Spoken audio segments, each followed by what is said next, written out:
പിതാവിൻ്റെയും പുത്രൻ്റെയും പരിശുദ്ധാത്മാവിൻ്റെയും നാമത്തിൽ ആമേൻ. കർത്താവിൻ്റെ ഉന്നതമായ നാമത്തിൽ സ്വസ്ഥം ചെയ്യുന്നു. കർത്താവ് ഇന്നത്തെ എഴുത്തുകുത്തുകൾ അങ്ങയുടെ തിരുസനെ സമർപ്പിച്ച് പ്രാർത്ഥിക്കുന്നു. പ്രമാണം ചെയ്യുന്നവരുണ്ട് ഈശോയെ, ഭാഗോടമ്പടി ചെയ്യുന്നവരുണ്ട് ഈശോയെ, സ്ഥലം അളക്കാൻ പോകുന്നവരുണ്ട്, അതിർത്തി തർക്കം ഉണ്ടാകുന്നവരുണ്ട് ഈശോയെ, അവിടെയെല്ലാം സങ്കടപ്പെടുന്നവരുണ്ട്. എന്ത് കാര്യത്തിലാണോ എൻ്റെ ദൈവപൈതലെ നീ സങ്കടപ്പെടുന്നത്, അവിടെ നിൻ്റെ കൂടെ മാലാഖയും പരിശുദ്ധ അമ്മയും കൂടെ ഉണ്ടാകും. കർത്താവ് സെൻഡ് ചെയ്യണതാണത്. നീ ധൈര്യമായിട്ട് പോകാം. എപ്പോൾ പോകുമ്പോഴും പ്രാർത്ഥിച്ചുകൊണ്ട് നിൽക്കണം. കാര്യങ്ങൾ വൈരാഗ്യം മൂർച്ഛിച്ച് വരുമ്പോൾ ഈ രാജ്യത്ത് നിയമമുണ്ടെന്ന് നീ ഓർത്ത് അതിന് നീ വിധേയപ്പെടണം. ഒരിക്കലും ആയുധം കയ്യിലെടുക്കുകയോ അതുപോലെ നിയമം കയ്യിലെടുക്കുകയോ ചെയ്യേണ്ട. മറിച്ച് കർത്താവിൻ്റെ ആയുധമായ, സ്വർഗത്തിൻ്റെ ആയുധമായ ജപമാല നീ കയ്യിലെടുക്കണം. നിനക്ക് വേണ്ടി യുദ്ധം ചെയ്യുന്നത് നീയല്ല, നിൻ്റെ കർത്താവാണ്. പുറപ്പാട് 14:1-14 നമ്മൾ വായിക്കുന്നുണ്ട്. കർത്താവ് നിങ്ങൾക്ക് വേണ്ടി യുദ്ധം ചെയ്യും, നിങ്ങൾ മൗനമായിരുന്നാൽ മതി.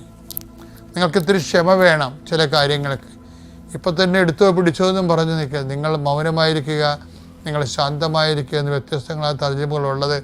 നിങ്ങൾ ക്ഷമയോടെ കർത്താവിൻ്റെ പദ്ധതിക്കായി കാത്തിരിക്കാൻ സമയം അനുവദിക്കുക എന്നർത്ഥമുണ്ട്. കർത്താവെ, ക്ഷമ എന്ന വലിയ പുണ്യങ്ങളാൽ കർത്താവ് അത് പരിഹരിക്കുന്നതിന് വേണ്ടിയുള്ള സാവകാശവും സംയമനവും സൗമനസ്യവും കർത്താവെ അങ്ങയുടെ മക്കൾക്ക് നൽകണമെന്ന് പ്രാർത്ഥിക്കുന്നു. വിവാഹം താമസിക്കുന്നവരാശ്വതിക്ക് പ്രാർത്ഥിക്കുന്നു. വിവാഹത്തിന് വേണ്ടി കർത്താവുള്ള ചുറ്റവട്ടങ്ങൾ ഒരുക്കുന്ന സംബന്ധിച്ച് പ്രാർത്ഥിക്കുന്നു. പെൺമക്കളുടെ കല്യാണത്തിന് വേണ്ടി പണം കാണാതെ വിഷമിക്കുന്ന സംബന്ധിച്ച് പ്രാർത്ഥിക്കുന്നു. എൻ്റെ കർത്താവിന് വിരുദ്ധമായ നാമത്തിൽ, സഭയുടെ അധികാരത്തിൽ, കുരിശിൻ്റെ അടയാളത്തിൽ, ദൈവശക്തിയാൽ ഞാൻ മക്കളെ ആശീർവദിക്കുന്നു. നമുക്ക് പ്രാർത്ഥിക്കാം. അമ്മേ പരിശുദ്ധമ്മേ, അമ്മേ പരിശുദ്ധമ്മേ, ദൈവമാതാവേ, കൃപാസനത്തിലൂടെ ഞങ്ങൾക്കും ഞങ്ങളുടെ ദേശത്തിനും അമ്മ മധ്യസ്ഥം തേടി തന്ന എല്ലാ അനുഗ്രഹങ്ങൾക്കും കൃപകൾക്കും ഞങ്ങളിപ്പോൾ ഹൃദയം നിറഞ്ഞ നന്ദി പറയുന്നു. അമ്മേ പരിശുദ്ധമ്മേ, ദൈവമാതാവേ, 2004 ഡിസംബർ 7 ഉച്ച കഴിഞ്ഞ് 2:30 കൃപാസനത്തിൽ സംഭവിച്ച അമ്മയുടെ പ്രത്യക്ഷപ്പെടലിനെ കുറിച്ച് തിരുസഭയ്ക്ക് സമർപ്പിച്ചിരിക്കുന്ന പഠനരേഖകളുടെ മേൽ സഭാത്മകമായ പഠനം ആരംഭിക്കുവാൻ ഞങ്ങൾ പ്രാർത്ഥിക്കുന്നു. അമ്മേ പരിശുദ്ധമ്മേ, ഭൂസ്വർലോകങ്ങളുടെ രാജ്ഞിയായ അങ്ങേയ്ക്ക് ഭൗമസംരക്ഷണത്തിനായി പ്രപഞ്ച പ്രകൃതിയെ തന്നെ തിരുസഭ പ്രതിഷ്ഠിക്കുവാൻ ഈ പ്രത്യക്ഷീകരണം വഴി ഇടയാക്കണമേ. പരിശുദ്ധമ്മേ, ജപമാല മാതാവേ, സകല കൃപാസനം പ്രാർത്ഥനകളോടും ചേർത്ത് ഞങ്ങളിപ്പോൾ പ്രാർത്ഥിക്കുന്ന ഈ കുടുംബത്തിന്റെ പ്രത്യേക നിയോഗം. ഇന്നത്തെ നിയോഗം പറ മക്കളെ.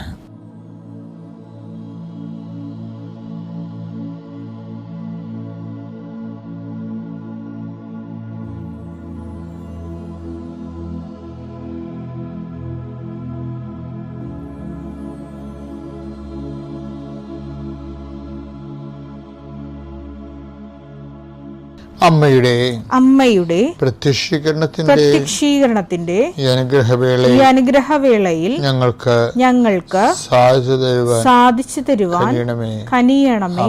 ആമേൻ. സുഖസ്ഥനായ ഞങ്ങളുടെ പിതാവേ, അങ്ങയുടെ നാമം പൂജിതമാകണമേ. അങ്ങയുടെ രാജ്യം വരണമേ. അങ്ങയുടെ തിരുമനസ് സ്വർഗത്തിലെ പോലെ ഭൂമിയിലും ആകണമേ. അന്നു വേണ്ടുന്ന ആഹാരം ഇന്ന് ഞങ്ങൾക്ക് തരണമേ. ഞങ്ങളോട് തെറ്റ് ചെയ്യുന്നവരോട് ഞങ്ങൾ ക്ഷമിക്കുന്നത് പോലെ ഞങ്ങളുടെ തെറ്റുകൾ ഞങ്ങളോടും ക്ഷമിക്കണമേ. ഞങ്ങളെ പ്രലോഭനത്തിൽ ഉൾപ്പെടുത്തരുതേ, തിന്മയിൽ ഞങ്ങൾ രക്ഷിക്കണമേ. ആമേൻ. നന്മ നിറഞ്ഞ മറിയമേ, സ്വസ്തി. കർത്താവ് അങ്ങയുടെ കൂടെ സ്ത്രീകളിൽ അങ്ങ് അനുഗ്രഹിക്കപ്പെട്ടവളാകുന്നു. അങ്ങയുടെ ഉദരത്തിൻ ഫലമായി ഈശോ അനുഗ്രഹിക്കപ്പെട്ടവനാകുന്നു. പരിശുദ്ധ മറിയമേ, തമ്പുരാന്റെ അമ്മേ, പാപികളായ ഞങ്ങൾക്ക് വേണ്ടി ഇപ്പോഴും ഞങ്ങളുടെ മരണസമയത്തും തമ്പുരാനോട് അപേക്ഷിക്കണമേ. ആമേൻ. അപ്പോൾ ഏത് സിറ്റുവേഷനിലായാലും മനുഷ്യന് ചെയ്യാനുള്ളത് ദൈവത്തെ മഹത്വപ്പെടുത്തുകയാണ്. ഇപ്പം നിൻ്റെ അമ്മ തന്നെ പ്രായമായ അമ്മയാണ്, രോഗിയായിട്ട് കിടക്കുകയാണ്. ഡോക്ടർ വലിയ ഒരു ഓപ്പറേഷൻ പറഞ്ഞു. അപ്പം അമ്മ പറഞ്ഞു, മകനെ എന്നെ ചെത്തി കയറണ്ട, എൻ്റെ ഈ പ്രായത്തിൽ, അല്ലെങ്കിൽ ഇത്രയും കാശ് നീ എനിക്ക് വേണ്ടി മുടക്കേണ്ട കാര്യമില്ല, അത് നിൻ്റെ കുഞ്ഞുങ്ങളെ പഠിപ്പിക്കാനുള്ള കാശല്ലേ മുടക്കണം എന്നൊക്കെ അമ്മമാർ പറയുമ്പോഴും നമുക്ക് ഒരു ബാധ്യതയുണ്ട്. കാര്യം നമ്മളാക്കിയ ഭൗതിക വളർച്ചയുടെ പിന്നിൽ, എല്ലാ വളർച്ചയുടെ പിന്നിൽ അമ്മയും അപ്പനും ഉണ്ട്. അപ്പോൾ അത് മനസാക്ഷിയോടുകൂടി അംഗീകരിക്കുന്നവരുണ്ട്, അംഗീകരിക്കാത്തവരുണ്ട്. അംഗീകരിക്കുന്നവരെ സംബന്ധിച്ചിടത്തോളം ഇപ്പോൾ നമ്മളെന്തെങ്കിലും ആയി എന്ന് പറഞ്ഞു കഴിഞ്ഞാൽ നമ്മൾ 20 വയസ്സ് കഴിഞ്ഞുള്ള ആക്കൽ മാത്രമേ ഉള്ളൂ. അതുവരെയുള്ള ആക്കൽ അവരുടേതാണ്. മാതാപിതാക്കന്മാരും അല്ലെങ്കിൽ അങ്കിൾമാരും ആൻറ്റിമാരും ഒക്കെ ആയിരിക്കും നമ്മളെ സഹായിച്ചിട്ടുള്ളത്. 20 വയസ്സ് ഇപ്പോൾ ചില ആൾക്കാർ അപ്പനും അമ്മേനൊക്കെ ഉപേക്ഷിക്കുകയൊക്കെ ചെയ്തില്ലേ. അപ്പോൾ അവർ പറയണത് ഞാനല്ലേ പഠിച്ചത്, ഞാൻ പഠിച്ച് ഞാൻ കാശുകാരനായി, അത് അപ്പനും അമ്മേനെ സഹായിച്ചില്ല എന്നൊക്കെ പറയും. ശരിക്കും പറഞ്ഞാൽ അങ്ങനെ പറയാൻ പാടില്ലാത്തതാണ്. അതിൻ്റെ അകത്തൊരു ചെറിയ അഹങ്കാരമുണ്ട്. അപ്പോസ്തലന്മാർക്ക് പോലും അങ്ങനെയുള്ള ചെറിയ ആധ്യാത്മിക അബദ്ധങ്ങൾ സംഭവിച്ചിട്ടുണ്ട്. ഇപ്പം പോള് പറയത്തില്ലേ, സെൻറ്റ് പോള് എന്താ പറയണേ, എൻ്റെ അവസാന ട്രയലിൽ നിങ്ങളാരും എൻ്റെ കൂടെ ഉണ്ടായിരുന്നില്ല, കർത്താവ് എൻ്റെ കൂടെ ഉണ്ടായിരുന്നെന്ന്. അങ്ങനെയൊന്നും ആധ്യാത്മികതയിൽ പറയാൻ പാടില്ലാത്തതാണ്. 2 തിമോത്തി 4:16-17 പൗലോസ് അപ്പോസ്തലൻ്റെ വളർച്ച എന്ന് പറയുന്നത് അറിയാമല്ലോ. നിങ്ങൾ പരിസയനാണെങ്കിൽ ഞാനും പരിസയനാണ്, നിങ്ങൾ റോമൻ പൗരനാണെങ്കിൽ ഞാനും അതെ, ഇതൊക്കെ പറഞ്ഞുകൊണ്ട് ഒരു ലോകായികമായ രീതിയിൽ നിന്ന് ഫൈറ്റ് ചെയ്താണ് അദ്ദേഹം അവസാനം എളിമപ്പെട്ട് ഞാനല്ല ക്രിസ്തുവാണെന്ന് ജീവിക്കണം എന്ന് പറയുന്ന ഒരു ആത്മജ്ഞാനമുണ്ട്, വളർച്ച. ആ വളർച്ചയുടെ ഒരു ഘട്ടത്തിൽ അദ്ദേഹം പറഞ്ഞാണിത്. എന്താ പറഞ്ഞത്? എൻ്റെ ന്യായവാദങ്ങളിൽ കോടതിയിലെ കാര്യം പറയുകയാണ്. ഞാൻ ആദ്യം അവതരിപ്പിച്ച കോടതിക്കാരെന്ന് വെച്ച് കഴിഞ്ഞാൽ എന്താ കോടതിയെന്ന് വെച്ച് കഴിഞ്ഞാൽ ഇയാളിത് അവതരിപ്പിക്കുന്ന പ്രബോധനത്തിൻ്റെ ന്യായവാദങ്ങളാണ്.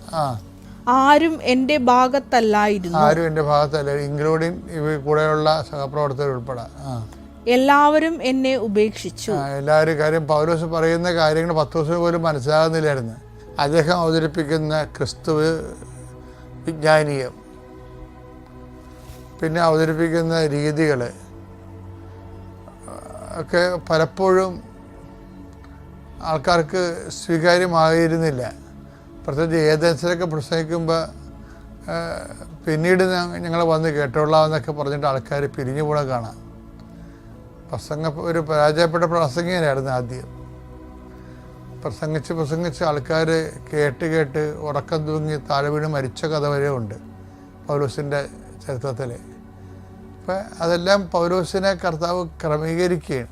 അപ്പോൾ എഴുത്തിലെന്ന് വെച്ച് കഴിഞ്ഞാൽ എല്ലാവരേക്കാൾ മൂർച്ചയുള്ള എഴുത്തുകൾ എഴുതും.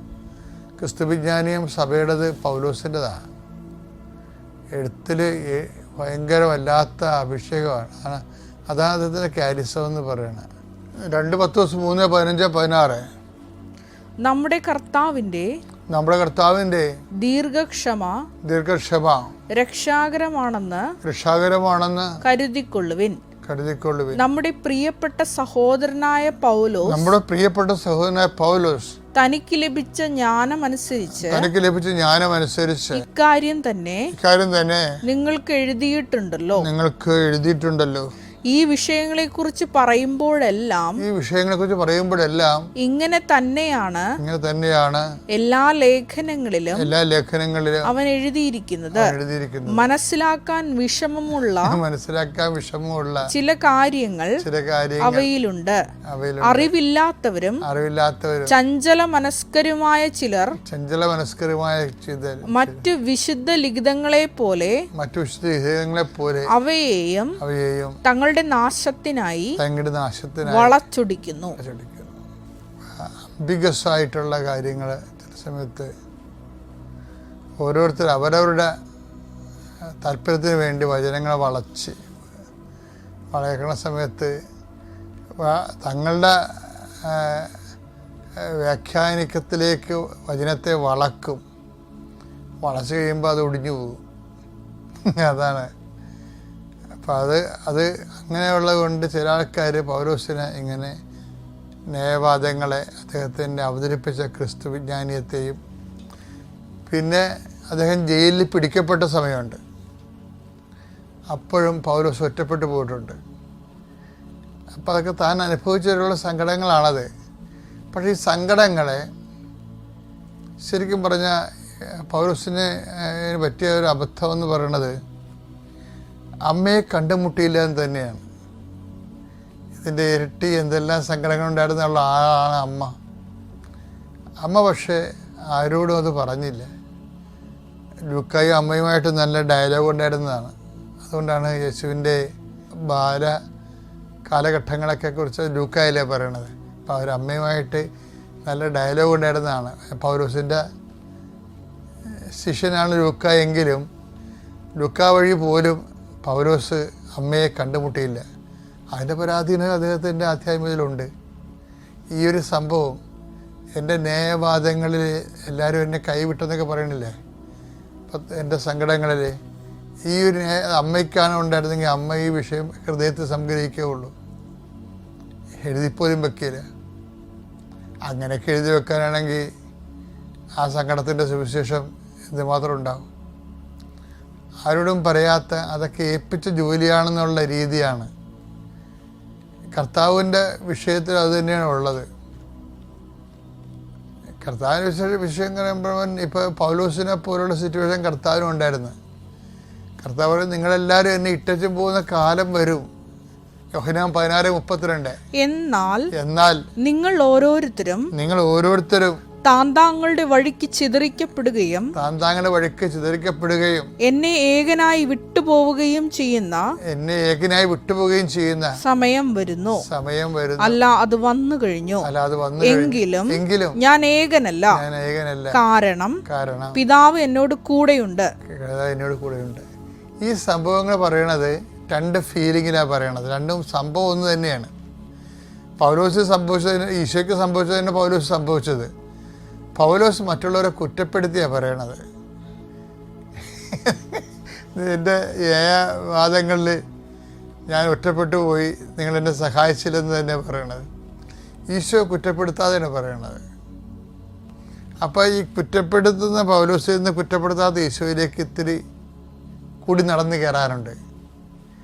അത് നടന്നു കയറിയ ആളാണ് മറിയം. അത് ഹൃദയത്തിൽ സംഗ്രഹിക്കും.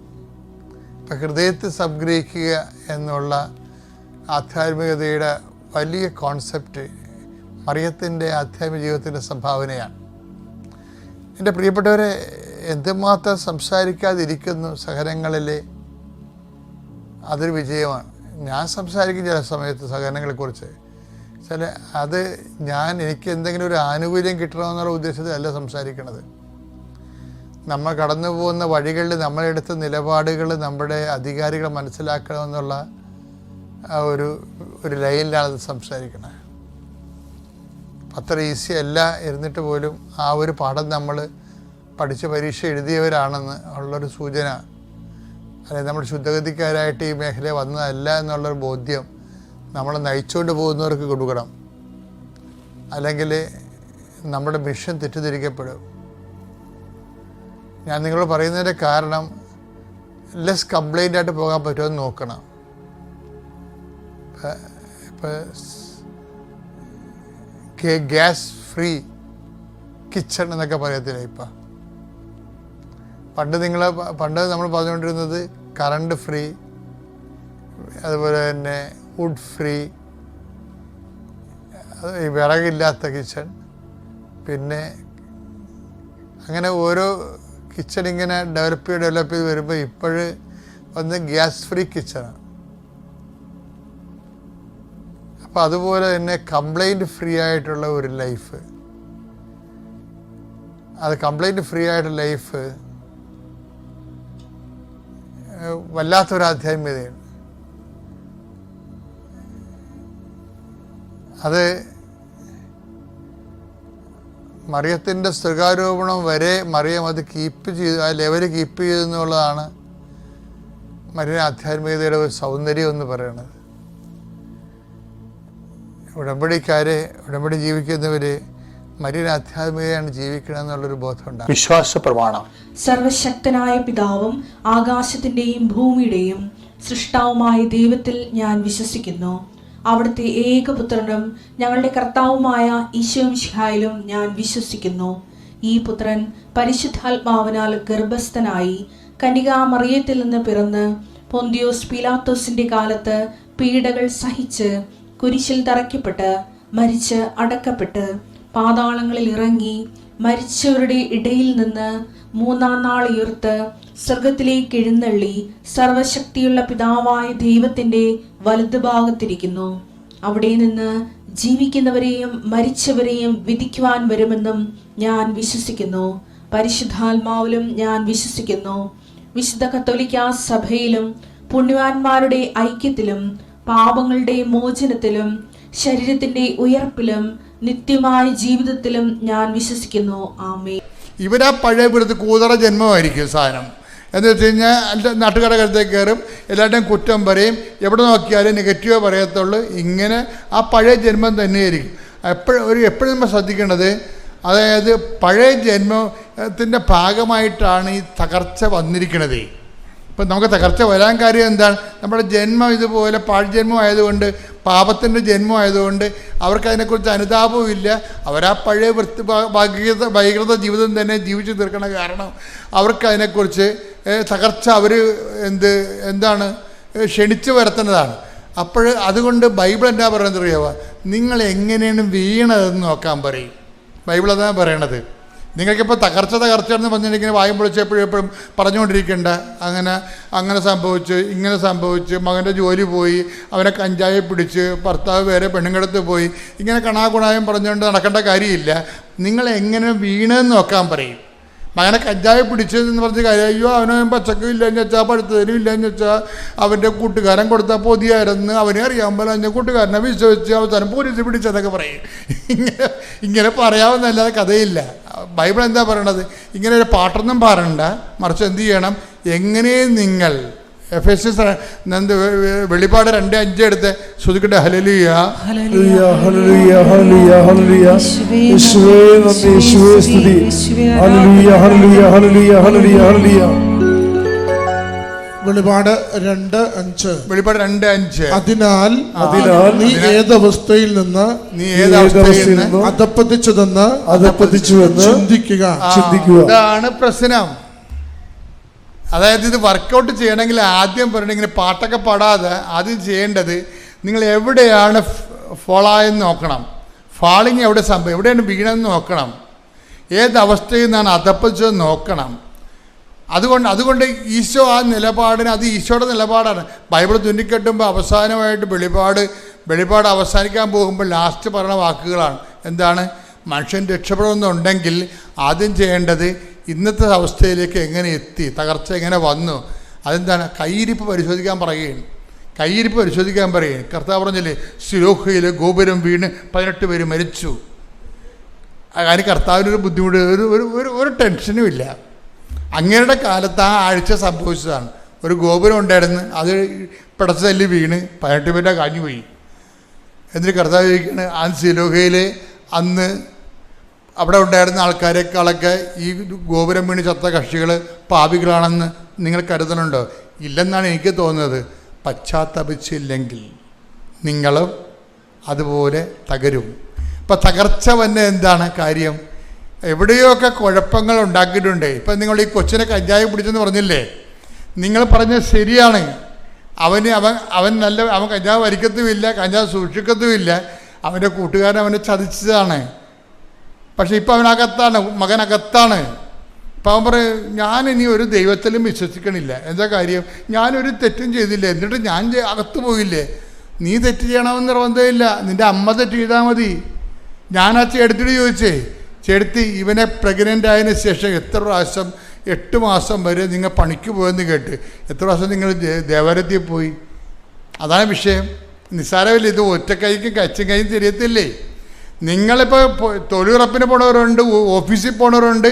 അവസാന പ്രസവ ലീവ് കൂടിയെടുക്കാൻ വേണ്ടിയേ, പ്രസവ ലീവ് ഗവൺമെൻറ് കൊടുക്കുമല്ലോ, മെറ്റേണിറ്റി ലീവ് പോകാതിരിക്കാൻ വേണ്ടി പ്രസവിക്കണതിന് 5 ദിവസം മുമ്പ് വരെ അവർ ഓഫീസിൽ പോകും, പക്ഷേ ദേവാലയത്തിൽ പോകത്തില്ല. അതാണ് വിഷയം. കർത്താവിന് അതായത് എപ്പോഴും നമ്മൾ ശ്രദ്ധിക്കണം, ദൈവത്തിന് കൊടുക്കേണ്ടത് ദൈവത്തിന് കൊടുക്കണം. നിങ്ങളുടെ പ്രസവ ലീവ് കൂട്ടിയെടുക്കാൻ വേണ്ടിയാണ് നിങ്ങൾ അന്ത്യനിമിഷം വരെ പ്രസവിക്കുന്നതിന് 3 ദിവസം മുമ്പ് വരെ നിങ്ങൾ ഓഫീസിൽ പോകും. പക്ഷേ അതേസമയം തന്നെ ദൈവികമായ കാര്യങ്ങൾക്ക് ഈ മകനെ പ്രസവിക്കുന്ന സമയത്ത് നിങ്ങളുടെ ദൈവമായിട്ടുള്ള നിങ്ങളുടെ ബന്ധം എന്തായിരുന്നു? ദൈവികമായൊരു കൃപയിലാണോ നിങ്ങൾ ഇവനെ പ്രസവിച്ചതെങ്കിൽ ഇവനെ ഇങ്ങനെ പിടിക്കേണ്ട കാര്യമില്ല. എന്താ കാര്യം? ദൈവം പ്രൊട്ടക്റ്റ് ചെയ്യും.